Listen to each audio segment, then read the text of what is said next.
সুপ্রিয় দর্শক বন্ধুরা আসসালামু আলাইকুম, কেমন আছেন সবাই? আশা করছি সবাই অনেক ভালো আছেন। তো আজকের রিভিউতে আমরা Infinix Hot 11 2022 এই স্মার্টফোনটি ফুল ইন ডিটেল রিভিউ করব। এই ফোনটি কিন্তু ইন্ডিয়ার বাজারে লঞ্চ হয়ে গেছে, খুব ভালো প্রাইস রেঞ্জে কিন্তু লঞ্চ হয়েছে, মাত্র 9000 টাকায় কিন্তু লঞ্চ হয়েছে। And full HD plus resolution display কিন্তু অফার করছে। অ্যান্ড গেমিং পারফরমেন্স কিন্তু অনেকটাই ভালো, অ্যান্ড ব্যাটারিও কিন্তু বড় ব্যাটারি কিন্তু ইউজ করা হয়েছে।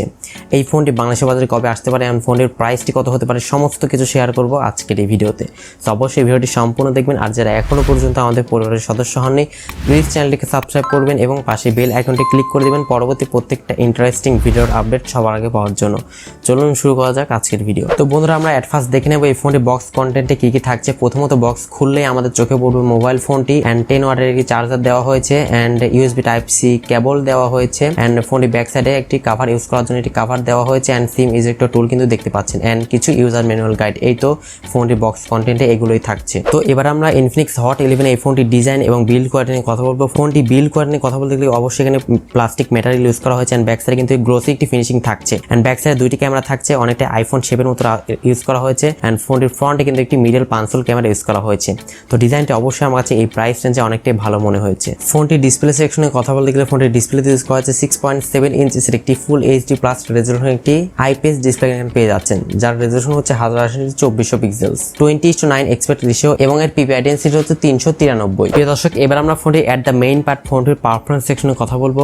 মোবাইল ফোনটিতে আপনারা অ্যান্ড্রয়েড 11 এর সুবিধা পেয়ে যাচ্ছেন, এবং এই ফোনটির প্রসেসর সেকশনে ইউজ করা হয়েছে ইউনিএসইসি T610 একটি 12 ন্যানোমিটারের আর্কিটেকচার বিল্ড একটি প্রসেসর এখানে পেয়ে যাচ্ছেন, এবং এর জিপিইউ হচ্ছে মাল G52। ইউনিএসইসি T610 এই প্রসেসরটা কিন্তু মোটামুটি মিডিয়াটেক হেলেও G70 এর মতো পারফরমেন্স করতে পারবে। এন্ড এই ফোনটি কিন্তু আপনারা 4GB RAM পাচ্ছেন এবং 64GB ইন্টারনাল স্টোরেজ কিন্তু পেয়ে যাচ্ছেন।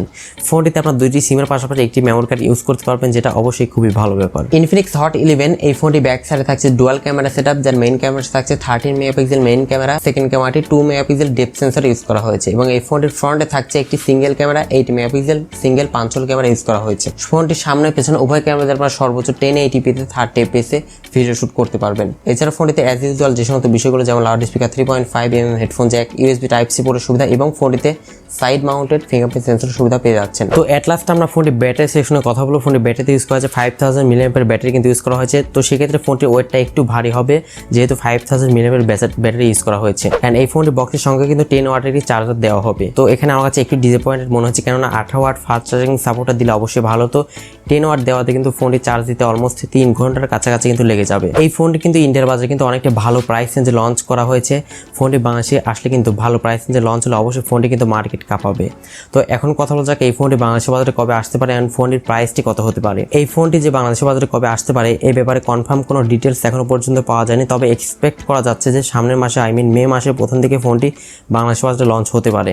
অ্যান্ড ফোনটির প্রাইসটি সম্ভবত 12 থেকে 13,000 টাকার মধ্যেই হতে পারে, যেহেতু ইন্ডিয়ার বাজারে ফোনটি 9,000 টাকার আশেপাশে পাওয়া যাচ্ছে।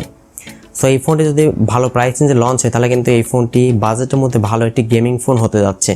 সো আপনারা যারা একটি ভালো মানের স্মার্টফোন কেনার কথা ভাবছেন 14-15,000 টাকা প্রাইস রেঞ্জের মধ্যে, তারা একটু অপেক্ষা করতে পারেন। এই ফোনের দেশের বাজারে লঞ্চ হলে এই ফোনটি কিন্তু আপনারা কিনতে পারেন। সো আজকের মতো এই পর্যন্তই, দেখা হচ্ছে পরবর্তী কোনো নতুন ভিডিওতে। সে পর্যন্ত সবাই ভালো থাকবেন। আল্লাহ হাফিজ, আসসালামু আলাইকুম রহমতুল্লাহ।